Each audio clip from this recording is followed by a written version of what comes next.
Hello, welcome to this podcast based on the documentary The Creepy Line. Today we'll be discussing The Creepy Line, a title that already warns us there's a thin line between what's helpful and what's disturbing when it comes to how we use technology.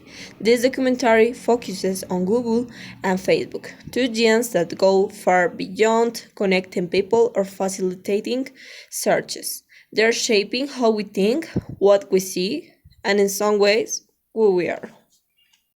It's important to mention that the documentary's title comes from a real quote by former Google CEO Eric Schmidt. However, according to the documentary and especially psychologist Robert Epstein, that line hasn't just been crossed, it's been complete blurred. This work reveals how algorithms can alter perceptions, opinions, and even election outcomes without us realizing it. We live in an era where much of our daily life is mediated by algorithms. What we consume, what we believe, even what we feel, can be influenced by test platforms. The documentary invites us to reflect on the loss of autonomy and the silent manipulation we don't see coming because it's disguised and as personalization, as convenience, and that makes it all the more dangerous. From an ethical standpoint, the curved line raises a profound dilemma. To one extent, should these technologies be allowed to operate with regulation when they have the power to influence fundamental human decisions like voting or emotional responses? What's true is that this manipulation happens with most users noting creating a maze power imbalance bet to what they think the technology and to what simple used it. So, one of the most powerful aspects of the documentary is how it shows that manipulation isn't overt, it's invisible.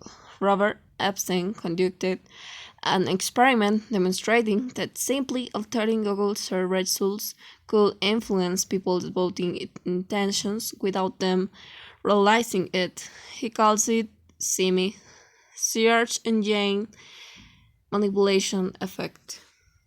The documentary shows how Google and Facebook, as curators of reality, decided what information is visible and what is hidden. What's most disturbing is that these processes are automated through algorithms that are accountable and programmed to maximize screen time and clicks, not to protect the truth. As a result, truth can be sacrificed simply because sensationals list content narrates more enhancement. Socially, this has enormous implications. When the information we consume is mediated by commercial of ideological interest, our ability to make free and informed decision is compromised. The documentary suggests that outknowing we live inside information bulbs that reinforce our biases and distance us from critical thinking. It's a form of cultural control that operates without violence but with great effectiveness. From an ethical perspective, the documentary cites the lack of transparency in the platform. It is not use psychological manipulation. It is a structural problem where users have no voice or vote over the algorithm that affected them. With regulation or accountability were having overroles on once held by public institutions. Education informing and Spanish is shaping opinion to private corporation. Documentary doesn't just denounce, it also proposes. One of its key ideas is that we need a new kind of digital literacy, understanding how algorithms work, what impact they have on us, and how we can resist their effects.